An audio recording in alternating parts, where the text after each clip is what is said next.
శ్రీకాళహస్తి నియోజకవర్గం ఏర్పేడు మండలం కేంద్రంలో టీడీపీ రాష్ట్ర పార్టీ అధికార ప్రతినిధి రెడ్డివారి గురవారెడ్డి మీడియా సమావేశం నిర్వహించారు. ఆ విశేషాలను ఇప్పుడు చూద్దాం. ముఖ్యంగా గత 4 రోజులుగా జరుగుతున్న పరిణామాలు అందరూ చూస్తా ఉన్నారు. అత్యంత ప్రసిద్ధిగాంచినటువంటి ప్రపంచ స్థాయిలో పుణ్యక్షేత్రమైనటువంటి కలియుగ వైకుంఠనాథుడైన వెంకటేశ్వర స్వామి ఆలయంలో పరకామణిలో ఏ విధంగా వైసీపీ ప్రభుత్వ హయాంలో ఉన్నటువంటి సమయంలో రవికుమార్ అనే ఆలయ మఠకు చెందిన ఉద్యోగి పరకామణి లెక్కింపులో ఏ విధంగా డాలర్లు దొంగతనం చేశాడో, ఎన్ని వందల కోట్లు కొట్టేశాడో మరి వీడియో సీసీ ఫుటేజ్తో సహా మనకు బోర్డు సభ్యులంతా కూడా చూపెట్టడం జరిగింది.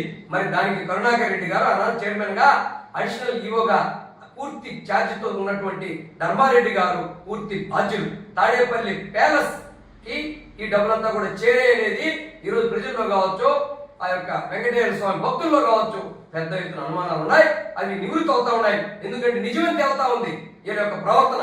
దానికి నిదర్శనమే రవికుమార్ గారిది మరి లోక్ అదాలత్ అంట కేసు. మరి ఏప్రిల్లో పెడితే 2023లో మరి ఏప్రిల్ 2023లో కేసు పెట్టి ఆ రోజు ఎఫ్ఐఆర్ చేసినటువంటి పెద్ద మనుషులు మరి వారి మీద ఏ చర్యలు తీసుకున్నారు? అదేదో మధ్యస్థం చేసుకోవడం అంట. ఇది తీరా చూడబోతే పులివెందుల పంచాయతీ రాజారెడ్డి రాజ్యాంగంలో ఉన్నటువంటి పరిస్థితులు కనిపిస్తా ఉన్నాయి. మరి పులివెందుల పంచాయతీ లాగా వీళ్ళు మధ్యస్థం చేసుకోవడం, దేవుడి సొమ్ముకి వారు ఎసురు పెడితే వారిని కాపాడి వారి ద్వారా వందలాది కోట్ల రూపాయలు లబ్ధి పొందారనేది వాస్తవం. దాన్ని తీవ్రంగా ప్రజలంతా, స్వామివారి భక్తులంతా కూడా తీవ్రంగా అసహించుకుంటున్నారు. ఈ యొక్క వైసీపీ నాయకుల మాట తీరుని, కరుణాకర్ రెడ్డి వ్యవహరించిన తీరుని తీవ్రంగా అసహించుకుంటున్నారు. ఈ సందర్భంగా తెలియపరుస్తా ఉన్నాం. మరి అదేవిధంగా మరి సెప్టెంబర్ 6వ తారీఖు రోజు మరి లోక్ అదాలత్ ని వేయడం జరిగింది 2023.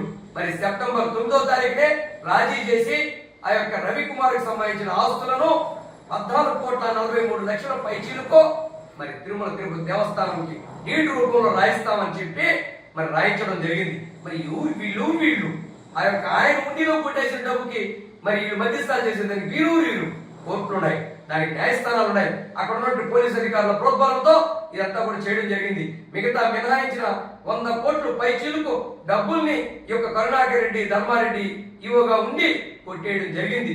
మిగతా మొత్తాన్ని కూడా తాడేపల్లిలో ఉన్నటువంటి ఆనాడు ఉన్నటువంటి పెద్దలకు ఈ డబ్బులంతా కూడా చేరిందనేది ఈ రోజు ప్రస్ఫుటమైన వాస్తవాలతో వెలుగులోకి వస్తా ఉంది. దాని సీసీ ఫుటేజ్ లో కూడా ఉంది.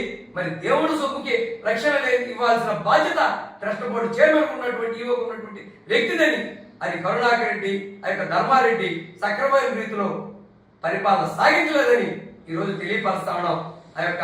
అందరూ మనోభావాల్ని దెబ్బతీసినటువంటి వ్యక్తులు గత 6 నెలల కాలం నుంచి కరుణాకర్ రెడ్డి గారు తిరుమల తిరుపతి దేవస్థానం మీద ఏ విధంగా శుష్కమైనటువంటి ప్రచారాల్ని చేస్తున్నారో మనం చూసాం.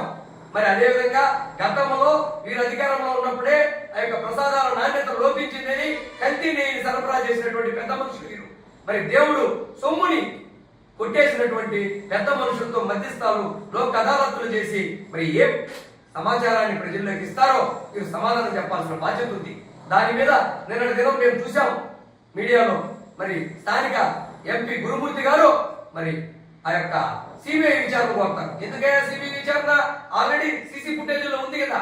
మీ చైర్మన్ కరుణాకర్ రెడ్డి ఉన్న కాలంలో రవికుమార్ ఏం కొట్టేశాడో వందలాది డాలర్లు ఒకేసారి పెట్టుకొని పోతుంటే సీసీ ఫుటేజ్ మొత్తం వచ్చింది. అప్పుడు ఉన్నటువంటి డిఎస్పీ స్థాయి అధికారి కూడా కేసు బుక్ చేయడం జరిగింది.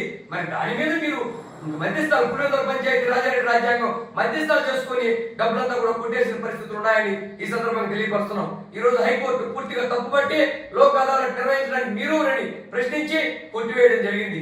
మరి వీరు దేవుడి యొక్క ఆస్తులను గాని, దేవుడి యొక్క ఉండిలో వస్తున్న కానుకలను గాని, అదేవిధంగా దేవుడు ప్రతిష్టతను గాని కాపాడలేని స్థితిలో వీరు పరిపాలన సాగించాలని నిరసనమే మరి వారి యొక్క ప్రవర్తన, వారు చేసినటువంటి లోక్ అదాలత్ సెటిల్మెంట్ కావచ్చు.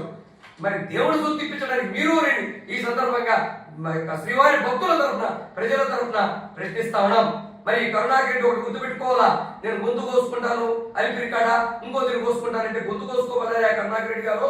మీరు అధికారంలో ఉన్న రోజుల్లో ఏ విధంగా మీరు చెప్పుకుంటా పోతా ఉంటారు, తెలుగు మాకు చాలా ఇష్టం, దేవుడు అంటే చాలా ఇష్టం, దేవుడు అంటే చాలా గౌరవం అని.